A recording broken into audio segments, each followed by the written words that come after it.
Hey, I'm Ryan Reynolds. Recently, I asked Mint Mobile's legal team if big wireless companies are allowed to raise prices due to inflation. They said yes. And then when I asked if raising prices technically violates those onerous two-year contracts, they said, "What the f*** are you talking about, you insane Hollywood ass?"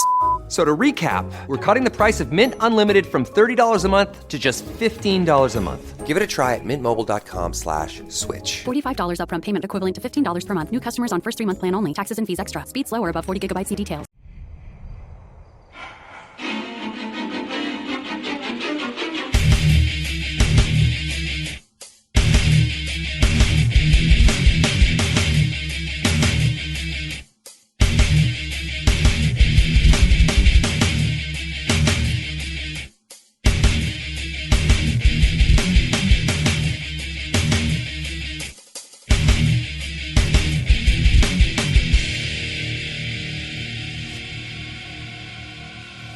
Olá pessoal, bem-vindos a mais um episódio em Crimes. Eu sou a Bruna e este é o mini episódio, então não tem recado e bora direto pro caso de hoje.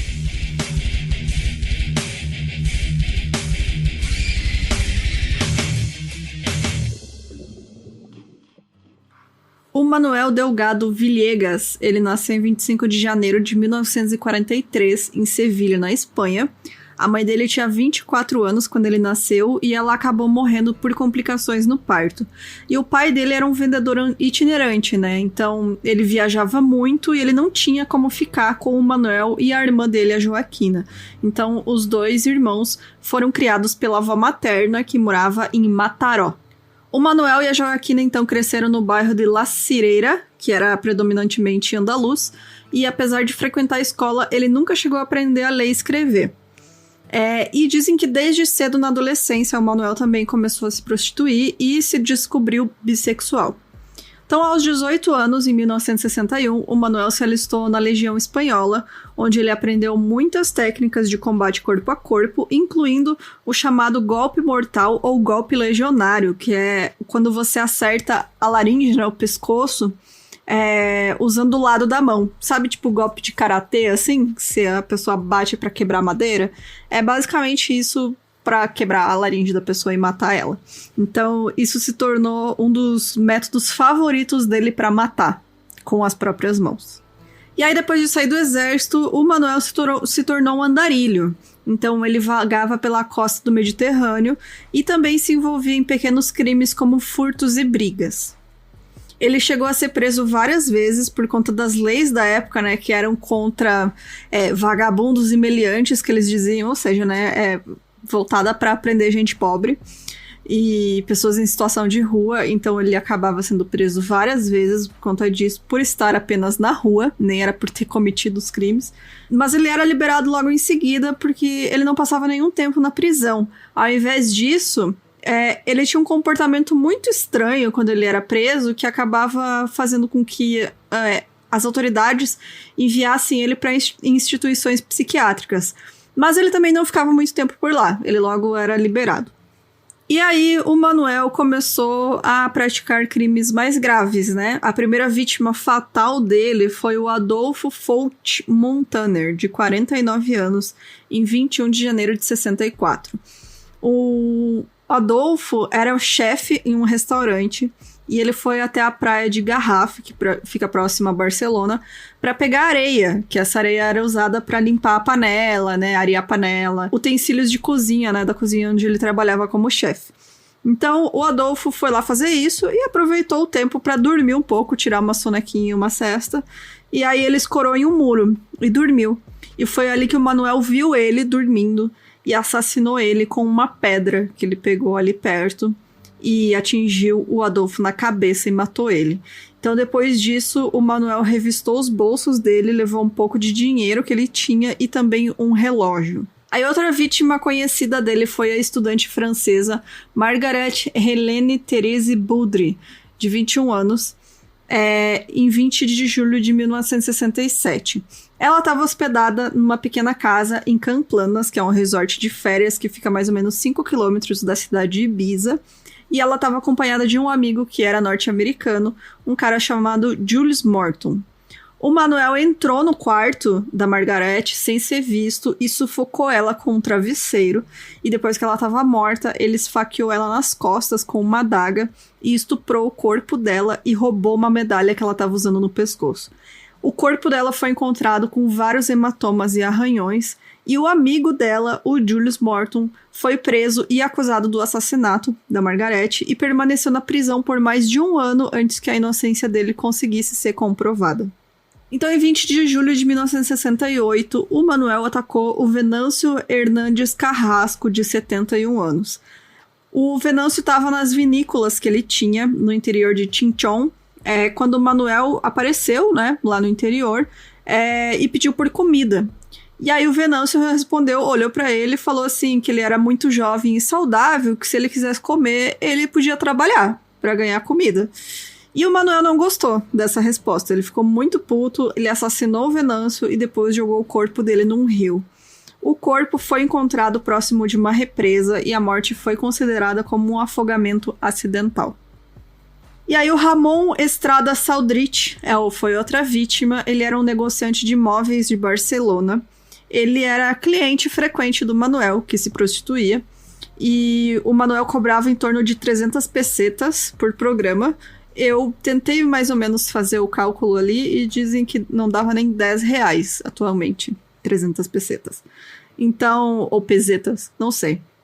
Em 5 de abril de 69, o Manuel pediu que o Ramon desse 1.000 pesetas para ele, e o Ramon falou que sim, depois que eles tivessem transado. Só que o Ramon não cumpriu com o acordo dele. E depois de, fazer ali o que eles tinham para fazer, ele entregou apenas as 300 pesetas de sempre pro Manuel. E o Manuel ficou muito puto. E aí ele acertou o Ramon com um golpe no pescoço.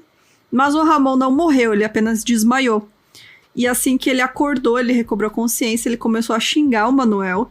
E o Manuel, então, arrancou a perna de uma cadeira e usou ela para acertar o Ramon até que ele morresse. E em 23 de novembro de 69, ele assassinou a Anastácia Borrella Moreno, de 68 anos. Ele acertou ela na cabeça com um tijolo e empurrou ela de uma ponte. Depois ele desceu para onde ele tinha jogado o corpo dela e arrastou ela até um túnel onde ele estrangulou ela até a morte. E a última vítima do Manuel foi Antônia Rodrigues Relink, de 38 anos. Ela tinha deficiência intelectual leve e ela mantinha um relacionamento com o Manuel, que tinha até apresentado ela para o próprio pai como a namorada. Então, em 18 de janeiro de 71, isso é de acordo com ele, tá, gente? Então a gente não sabe o que realmente aconteceu. Ele disse que eles estavam transando atrás de alguns arbustos e a Antônia pediu para ele fazer uma coisa que ele achou nojento. Ele não disse o que ele disse apenas que se sentiu enojado quando ela pediu para ele fazer aquilo e ele recusou. Ela então insultou ele, dizendo que ele não era homem suficiente, porque ela já tinha estado com outros homens que fizeram aquilo com ela quando ela tinha pedido. E aí ele também ficou, de novo, mais uma vez, muito bravo e estrangulou ela com as próprias meias. Aí ele escondeu o corpo dela e voltou lá para estuprar o corpo em 3 noites consecutivas antes dele ser preso. E como o Manuel nunca matou com premeditação e não tinha nenhum motivo racional assim para os assassinatos dele, não era vingança, era simplesmente porque deu na telha dele, era muito difícil para a polícia da época ligar os casos. Então, além disso, ele também nunca ficava muito tempo em apenas um lugar, ele era um andarilho. E o Manuel atacava as vítimas ao acaso, né? Às vezes a motivação dele era só um comentário que ele não gostava, às vezes era porque ele queria roubar a pessoa. Ele usava o que ele conseguia encontrar como arma, né? Uma pedra, um pedaço de pau, às vezes as próprias mãos. Então as vítimas dele também tinham perfis variados, né? Ele não tinha preferência por homens, mulheres, por idade, também por classe social. Era quem aparecesse na frente e desse na telha dele, ele matava.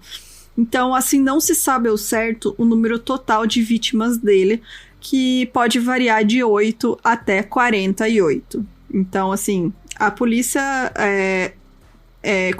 confirmou, né? Ele confessou a princípio 8, mas depois de alguns anos ele foi confessando mais, mas já não tinha como provar tudo isso, né? Já tinha passado muito tempo.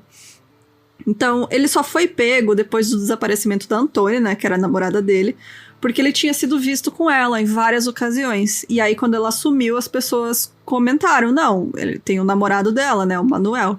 E aí ele foi levado até a delegacia e ele negou ter qualquer conhecimento sobre ela, que ela estava desaparecida. Só que quando o corpo dela foi encontrado, ele acabou confessando o crime.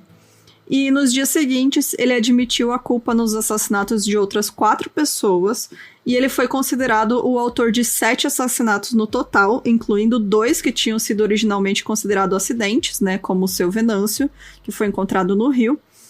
E a investigação acabou sendo interrompida, e o Manuel foi colocado em uma prisão psiquiátrica, e ele não chegou a passar nem por um julgamento ou por uma condenação adequada, simplesmente jogaram ele na prisão, sem dar um fechamento desses casos para as famílias das vítimas também, que é muito importante, né, ter uma resposta. Então, durante o interrogatório, ele manteve a calma, né? Ele compartilhou muitos detalhes dos crimes com a polícia, só que no fim não usaram isso pra nada, né? Acaba que muita gente aí perdeu um familiar pelo Manuel ter assassinado e nunca vai saber disso, né? E no processo de investigação da veracidade das alegações dele, o juiz de instrução de El Puerto de Santa Maria, o Conrado Galhardo Ros, juntamente com os detetives envolvidos nos casos, eles acompanharam o Manuel em vários locais dos crimes durante um período de 2 anos. Então, eles levavam ele até os locais que ele falava que tinha matado as pessoas e reconstituíam todos esses crimes, né? E aí teve até um detetive chamado Salvador Ortega, que ele conseguiu conquistar a confiança do Manuel, e era ele quem recebia mais informações sobre o que ele tinha feito, né? Ele se abria mais para esse cara. Só que, de novo, não teve julgamento, não teve nada, né? Então, foi só o relatório da polícia, né? Para essas famílias descobrirem o que aconteceu. E o Manuel faleceu em 2 de fevereiro de 1998, aos 55 anos, em decorrência de uma doença pulmonar obstrutiva crônica. Ele ficou conhecido como o estrangulador do Porto. E aí teve uma moção lá da cidade para não usarem esse nome, porque ia envolver o nome da cidade com algo ruim, né? Então ele também era conhecido como El Arropeiro, porque o pai dele era um vendedor ambulante de arrope, que, pelo que eu vi, é uva, ou outra fruta do tipo.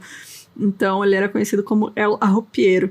E na época também teve um bafafá, porque foi descoberto que ele tinha uma síndrome congênita, né, de cromossomo, aquela de XYY, que é quando o homem tem, né, um cromossomo Y a mais, e acreditavam naquela época, né, que isso causava maior violência, né, um comportamento mais violento da pessoa, mas a gente sabe hoje em dia que isso é completamente balela. Mas na época ele foi muito estudado, né, por conta disso. E é isso, gente. Se você tiver qualquer comentário, qualquer indicação do caso, manda pra gente no e-mail, meumcrimes@gmail.com. Muito obrigado pela companhia. Semana que vem a gente tá de volta com um episódio grandão. Então, até mais. Tchau, tchau.